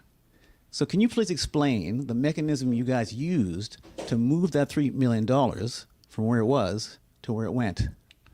Oh, it's very easy. We just found efficiencies. So we asked the police service to find efficiencies, which allowed for a greater amount of accessible dollars. So as you might know, the city council can't direct police services. It's a police services board that does that and determines the scale and the scope of the budget. What we had asked for were efficiencies, which were found to the tune of approximately $3 million. The money is scheduled to be collected, so there was more accessible dollars for the portion of the budget that is managed by City Council. So that's what occurred. Obviously, as a city councilor, I don't sit on police services board anymore. I'm not in charge of those budgets, but it's just a question of simple mathematics. If the budget shrinks, then there is more accessible dollars that are available in the city's coffers that would be at our disposal and direction as council. Thank you so much. We have a question for Christina. Thank you. Before I pose my question, I just wanted to bienvenue tout le monde, bienvenue dans le meilleur quartier de la ville d'Ottawa, Rideau-Vanier. Thank you for being here. My name is Stephanie. I'm the counselor here, and just happy to have you. Happy to have Joseph as well, because we always love getting public servants out this way. And also my ward is number 2 in VUT. So, hey, what's up? And my question is for Christina. So one thing that very, very much concerns me is, and I do believe that it is a political decision of the city to sort of put very sort of dire need social services in low-income areas. So, for example, they took Bernard-Gramait as a shelter. This is a very low-income area. The Salvation Army shelter, which, as Rawlson pointed out, shelters are not a solution, is just up the street here, which is one of the poorest postal code for children in the country. And when you take, whether it's Bernard-Gramait, Dempsey, Herongate, to use as a shelter, there's no way to sort of measure the impact on kids and what removing that programming does to those communities. So as an expert, how would you, as a counselor, how would you tell me other than hiring you, how would you tell me to go about getting that kind of quantitative information in the hands of people who can spread the love, let's say, to other neighborhoods who are just more resourced and well-tooled to protest these kinds of measures? How would you suggest I better either advocate or measure so I can say what the impact is? Thank you. Thank you so much. Yeah, I would definitely start by saying you should hire us. No, I'm just joking. You know what?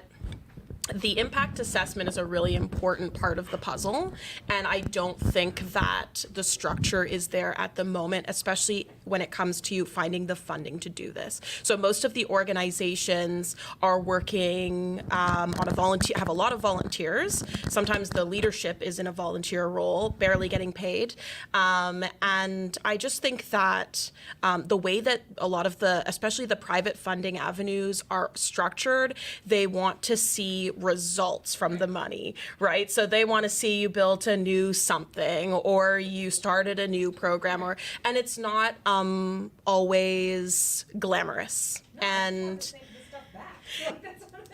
exactly. And I think So I think for the moment, for a pragmatic answer is potentially to keep an eye out for the results of this study and the work that we hopefully will be publishing in February, March, and maybe amass some sort of a volunteer group that can go in and spend. It doesn't take that long to assess something like that. A week or two would be more than enough. I know that there are, for instance, charitable organizations or organizations. I think there's one out of Carleton, for instance, that looks at the impact of charitable organizations. And so I wonder what resource you could tap to get a group of intelligent, capable people to actually go in and do that impact assessment. And if you would need resources, we would be more than happy to provide you with the type of database that could get you started, looking at numbers, looking at descriptions, looking at, age demographics and things like that. And then in the future, I hope that we a lot more funding for the real nitty-gritty work that's not glamorous, where you are actually keeping some of these organizations in operation, or making some changes to organizations that you can't just snap a photo of and put at the front of a brochure. It's not a ribbon cutting. Exactly. I appreciate that. Thank you so much. And yes, I will reach out to you. Thank you, Christina. Is this question for Christina, or is it for Councillor King? For both, or for Councillor King? For anyone who can. Okay, answer. Okay. So I just want to know if there's any more questions for Christina before we go to this question. There is one? Okay. I'm just going to take these questions because she'll be leaving in a minute. You're okay? I'm good with Yeah, that. go ahead. I'm good to ask. So I work at a B3 organization as well. It's a Black-led, Black serving, Black. So essentially my question is, aside from supporting in identifying impact and doing impact assessments, finding the research, gathering the data, do you guys do funding equity workshops and trainings for organizations who are seeking to bolster their funding capacity, really secure funding? I understand that you work at a systemic level to make the changes up there, but once those changes are made, do you come back to the ground and then really offer those trainings to help us secure that? Or is that something that you haven't yet explored? Are you working to build that in? Like, can we get updates on that? Because I think that there's a lot of value in having that support. So I'm just wondering if we've explored that and what that looks like. Rawlson, the people saying they can't hear that. Can you repeat it on the mic? Yeah. Oh, really? Right now. Oh, okay. Sorry. No, so the question was, can you guys hear me better? Is that good? Okay. Okay, so the question is, you guys focus primarily on doing a lot of research and impact assessments, and then you bring your your research findings to policymakers. But when it comes to securing funding and becoming eligible for funding, do you come back down to the resource centers, to the family service providers, and then support them in securing more funding? And do you offer those free workshops and free resources? Because I understand we have to hire you, but do you do pro bono stuff too? Like, how does that work, and can you build that in? Thank you so much. I really think that that's so much more of a suggestion than a question. I think it is so valuable that you bring that to our attention. I would love to be able to provide, information back to those small organizations. As I said, it's almost like a two-pronged situation where you've got a pragmatic response now. How do we get funding in the door? And then, of course, how do we make change long term? So I'm actually going to take that back to the group and back to our team and see what we can do in terms of that rollout that we already have planned for February, March, and see if we can actually get into some of those organizations. And as I said before, if you wouldn't mind, please send us an email so that we're aware that because it sounds like you'd be a perfect fit also for part 2 of our project, and that way we know that you're out there and we can work together. I will say from the other side we had been focused really on the other side of things, which is the top-down approach, which is really actually trying to make some systemic change. So we in the next calendar year we will be we're working on a really big project right now, which is going to be actually assessing the impact of different funding organizations, especially the top funding organizations in Canada by asset size. And so we're really pleased to be working on that and have that in the pipeline, where we will be hopefully creating a system that will hold those funding organizations with the most money and therefore the most power to better account for the people who need it. And briefly, I was going to say that this is why it's so important that my office really engage in this study. We had heard very clearly from the community that organizations were not qualifying for the dollars. And so, we need to quantify some of the needs and make that clearer to the city, to say that these are the needs, this is what grassroots organizations are dealing with every day in terms of what they're trying to address, and creating solutions, frankly, for the community that are driven by the community. So it makes sense to ensure that those organizations, those grassroots organizations, have access to that slipstream, the capacity building, and the access to the slipstreams of dollars. Of course. Yeah, of course. The language barriers, right? The cultural nuances. Absolutely. How we format those things. Like, formatting is already an issue. You know what I mean? Like we have one way of doing things, but the people that are evaluating are going to completely disregard what we just submitted because they're like, this is not the style that we were looking for, right? So just, helping us, develop that capacity and develop the language. So I see this as a first right? stage because, as most people would know, as the politicians, we put in the policies, but we're not approving the grants. We're not doing the evaluations, and so we want to ensure that we are giving, we're evaluating the system, seeing where there are deficiencies, and seeing where we can address those deficiencies, create the capacity, and eventually see more diverse-led organizations who are providing those services be successful in terms of accessing those dollars. So this is a first step, and I think it's important from what we heard from the community. Thank you so much. Yes, good evening. My name is Nurdin Businje. I want to appreciate Joseph for being here. It's really difficult to get a technical official to be in some of these engagements. I'm here to quantify some of the needs that we need to see as people of this community. I am a co-founder of Smart Youth Network Initiative, a youth black-led network organization that builds the capacity of young people to contribute to community transformation. We are aware that young people, the black community, contribute more to the source funding, that is property and construction. I know free friends who have to tie their back because, of the heavy work they do, and some of them have to use drugs to get, energy to do the work, but they don't know where their money is going. And as you can check in this room, there are a few young people, generally black people. We don't even have one, we are only like 4 or 5, and yet there are many out there. So my question is that what is the strategy of making sure that we get more young people, more black young people in such spaces to hear their voices, to hear their solutions, and their suggestions in regarding to the budget. The budget process is a very fundamental process, and personally I have a background in budgeting and everything. I feel like every young person, all the kids, the children you left at home, they would be here to listen and share their views. I want to share a solution. Joseph said that the budget process is every day, but there is no a structure where I can, can be like, okay, this is what we want to see in the next financial year. We don't have that structure. So I really request council if you can really establish a structure or a youth council that, can share our voices, a political one. Yeah. Because you cannot knock on the black door, on the young people's door, they'll be like, who are you? So we want, a political youth structure that can really share our voices beyond. But thank you so much. I appreciate the question, and I think that there's good news. There's a good answer for you.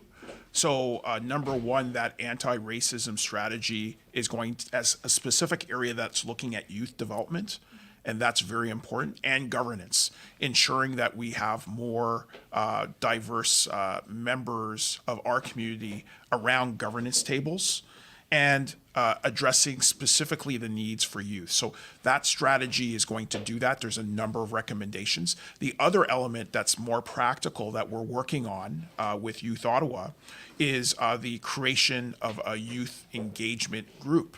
And ideally, the proposal that we're working on is the idea of having almost like a mock city council comprised of youth who will actually be able to come to council and discuss issues, and they would represent each and every ward. And we'd be seeking diversity in that group so it truly represents the city. So we are working on some initiatives, and we're going to be pleased to have you involved in those initiatives as well. So I just want you to know that we have given a lot of thought to it, and we are working on solutions to ensure that we have wider youth engagement. You know, it's tough because budgets are complex things. They're very difficult for adults to understand. They're difficult for city councilors to understand. That's why we have expert staff to assist us. But the one key thing that I know that Robin had underlined in the presentation is that budgets are about priorities. And one of the things we are committed to, and I know my good friend and council colleague Stephanie Plante, who's in this room, is dedicated to, is ensuring that we have greater youth engagement. While I don't do that specifically, I've had these types of consultations, virtual, hybrid. Councillor Plante is going to schools and is listening to children and youth and asking for their input about the budgets. So, you know, we are trying, and we're looking at different models. I think the good news is that Councillor Plante and myself are also working on strategies to make this a more child and youth-friendly city. And so you're going to hear more about that, but I want you to know that there is some good work that's underway on that front. Thank you, Councillor, and thank you, Christina. We will hand claps for Christina's presentation. We are going to be wrapping in a few minutes, but we do have a few more questions for you, and I think it is around housing, childcare. It's also around the nonprofits that we run, so I'll let you ask your question. Sure.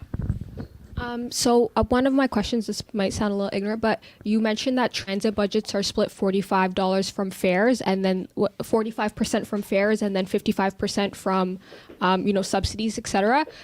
How can we amend that? Because 45% from people's pockets is not making sense for public transit. Like, it should be free. So how do we make it cheaper? Like, that's well, that's just a question of advocacy. So I've always been for affordable transit. Okay. I voted for several fare freezes.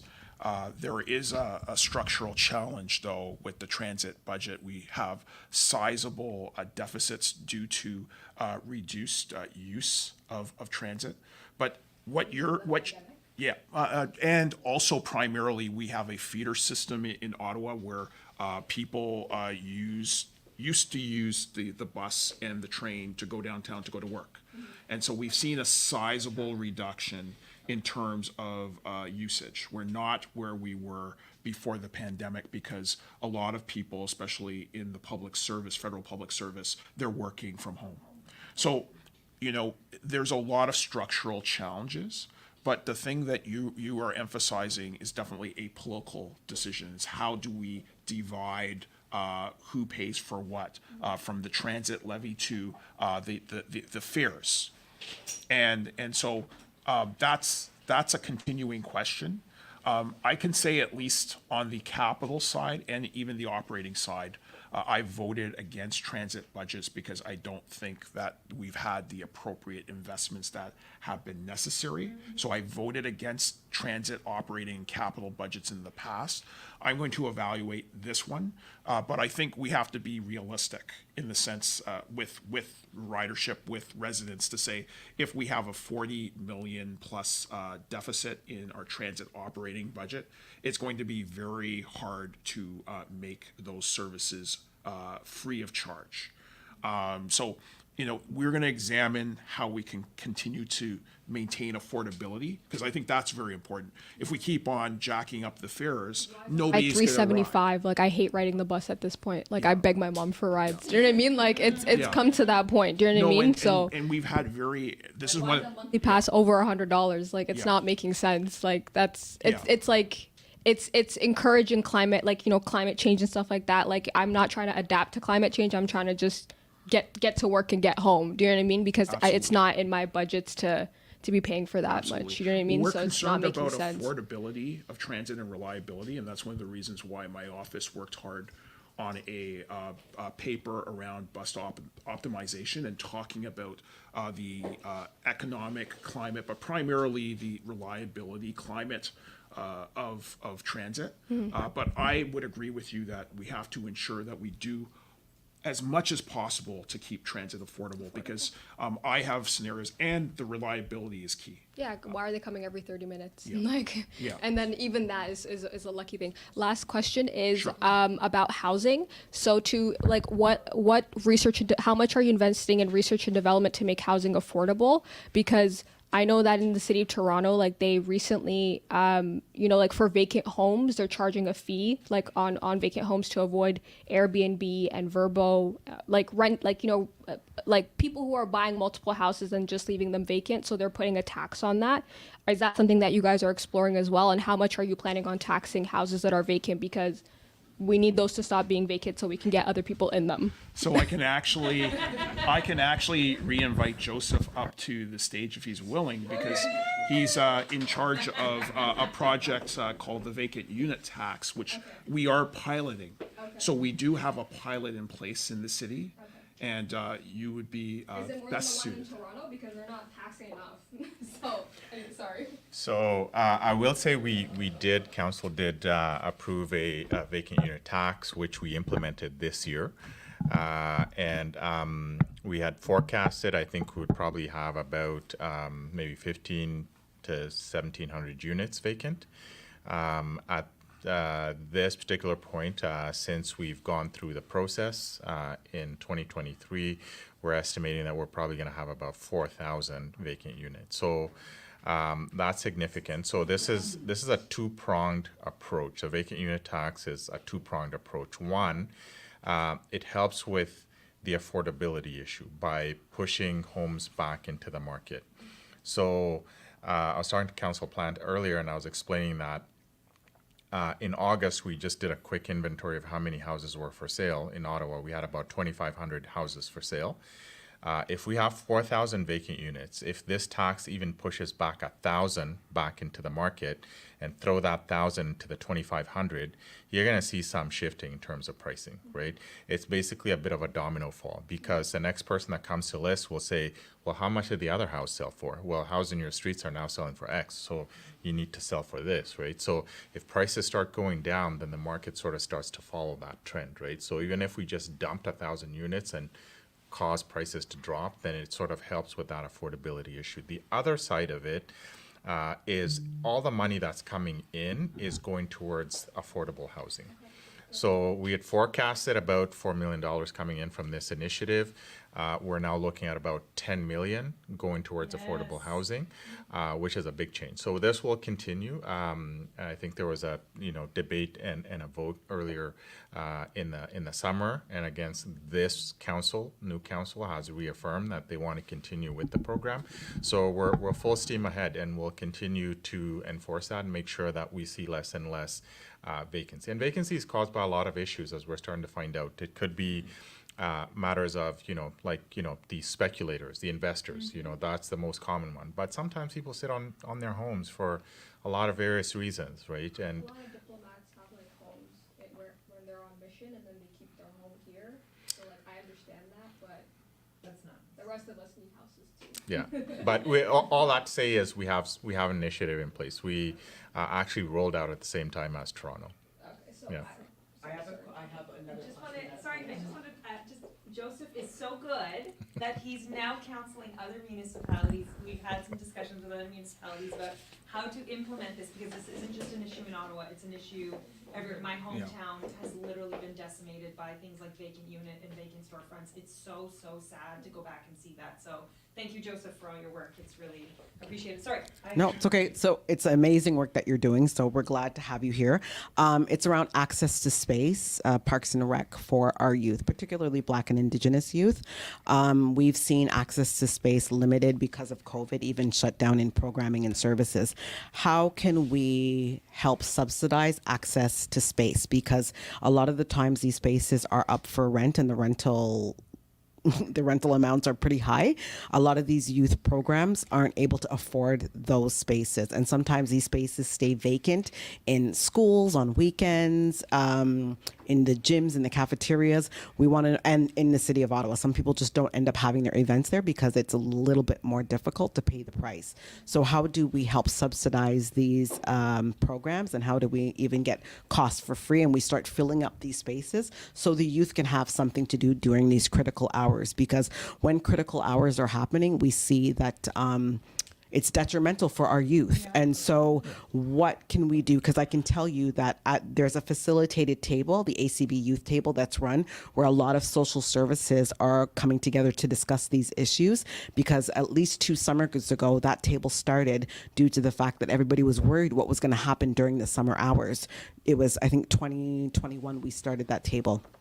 So just wondering from folks, how can we get some resources for access to space for our youth? Because we really do need it during those critical hours, after school and in the hours of the night.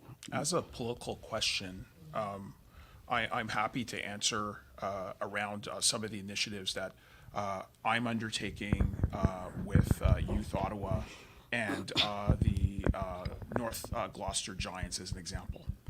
So one of the things we're trying to do is enhance partnerships with organizations that do run educational, recreational, and nutritional programs for youth, especially in high priority neighborhoods where we see a prevalence of low income children and youth. So we actually are trying to pilot that in Overbrook at Gilles Julian Park, where the city, I worked with city staff to ensure a very inexpensive lease. So I think it's $1 a year to ensure that those organizations would be able to have unfettered access to that facility. The challenge, of course, is renovating that facility. So the idea is the lease will allow for those organizations to spend dollars on a renovation so that we can have a rich diversity of programming primarily for children and youth. Right now, they are running programming as example. So it's a group of different people in the community that are ensuring that the football program that's being run there now, though they want to expand to other sports and to ensure that there's wider gender diversity and participation. But they are ensuring that those kids get free equipment, free training, and so we need to create more partnerships like that. The other thing that we want to do is focus on inventorying the space that we have. So my understanding with parks and recreational facilities is often these spaces are driven by a formula of cost recovery. The city isn't out there trying to make money on these services. It's trying to maintain the level of service. And so it's important for us to also assess where there's excess capacity in the system beyond city services that are being provided. So we're starting to do that work. We're trying to locate different spaces in different schools, in schools that have been sold to private owners who might be able to provide a recreational space at a discount. So I want you to know that we are focused on that, though we're also always focused on attempting to keep pricing low for the user fees for recreational services. Often, unfortunately, it's one-time types of funding that we'll find to provide reduced costs for children in different types of programs. But we're dedicated, obviously, and my office is dedicated to finding greater solutions for our youth that can be leveraged. So we're going to continue to do that, but we want you to know that there's work that's being undertaken. We have one final question. I'll just ask it if you can short. Yeah, thank you. Thank you for gathering us tonight in order to discuss about concern, community concern, budget concern. We have been having a big gaps between the city when those councillors are elected. They come to neighborhood when they are elected. It's very hard to meet with them. Mayor, whenever we call office, nobody want to respond. During election, they are in our neighborhood. So all this information, we've been here as visible minority organizations, we don't benefit from anything.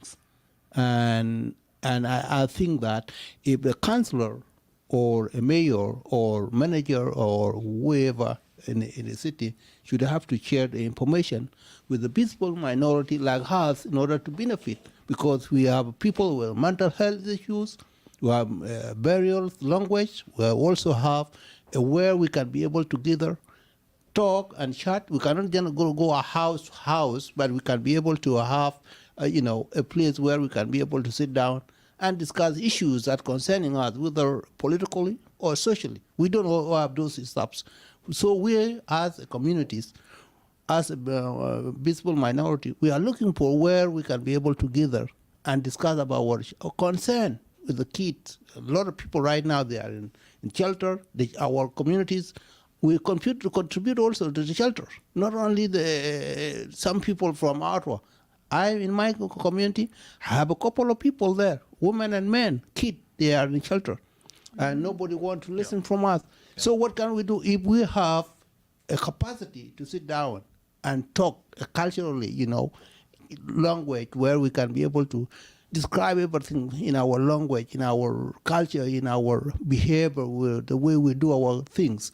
We may not be able to have some people who are in mental health issues. We can be able to address them, how to look for jobs, we can be addressing them, how you can be able to go back to school and do your school, how to do the homework for the school, for your kids, how to do, how to deal with the financials, because some people sometimes they get credit card, they use the credit card as give money, and it's not belong to them, and so on. Thank you so much.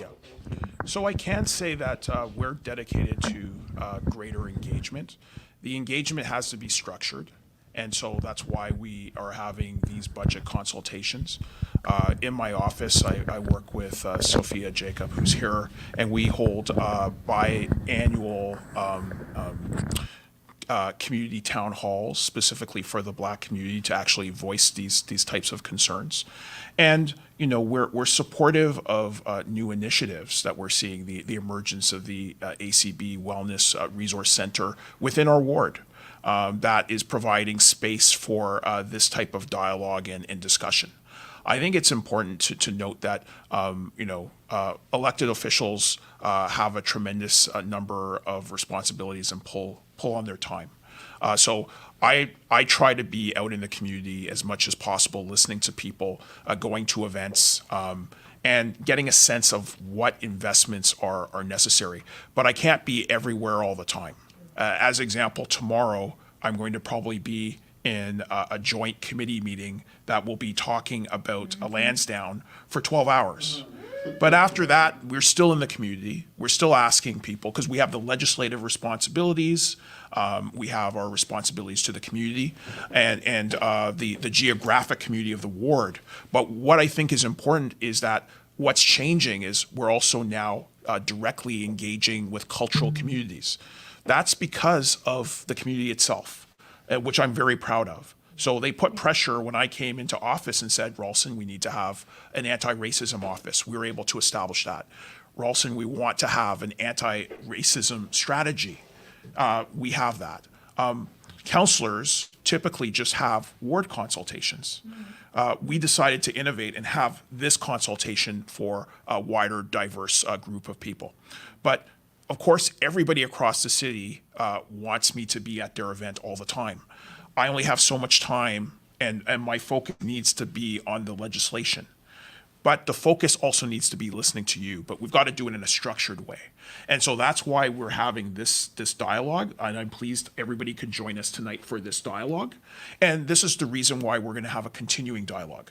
The most important thing, too, is that we've set the city on a different trajectory. Right. We said, have this office so that office is also doing the consultation. And the way that government works is that staff provides us with recommendations based on what they're hearing on an ongoing basis. So it's important for us to listen and for us to understand where the policies need to be changed. But it's also important for us to have structures in the government itself with staff who are making the recommended decisions to have the capacity to listen to you. And that's why Joseph is here as well. So I think things are changing, and I share your concern about the speed, because that I understand. Right. You're talking about these challenges every day. I know that my council colleague, Councillor Plante, sees them on a regular basis more than we do in Rideau Rockcliffe. But those challenges exist. And we're working hard to try to address those challenges on your behalf. So we just want you to know that, yes, I'm not satisfied with the pace of change, but I think that by virtue of us having this meeting today, something is changing. And I feel it is positive. And we're going to work with community members, with the ACB Community Wellness Center, with yourself, Francis. We're going to work with Quake Lab to undertake research to quantify some of the challenges.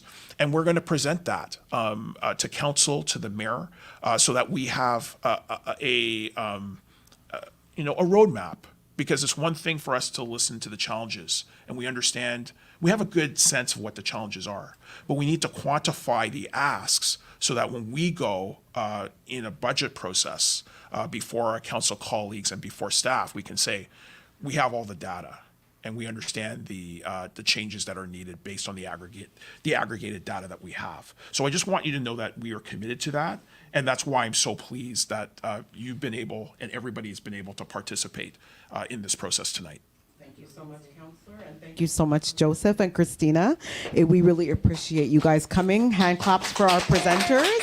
And we'll just allow the councillor to give closing remarks, and then we will close the session.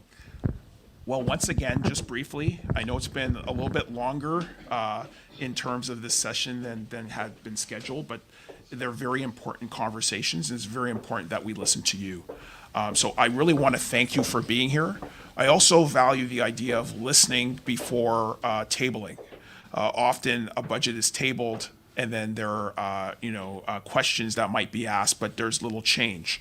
I think there's a better potential for there to be change in the budget when we hear community members articulating what they would like to see in that budget before it's tabled. So that's the reason why we decided to go forward with this model. And like I said, there are opportunities to continue to provide input. So I would really invite you, if you are really serious about getting involved in the budget process, to come before committees and talk about the measures and investments that you would like to see. It's actually quite important that the rest of the city hears that, because we understand it. We're sympathetic to the changes, but I think it needs to be heard on a wider level, and we need to continue to work on quantifying the data that would support those changes. So once again, I really want to thank you so much for being here, both virtually and in person. And of course, before you leave, please take some food, because we have some excellent food from an excellent member of our community, and we want to emphasize that too. But thank you so much, everybody, here in person at the Hub and at home. Thank you so much. Thank you.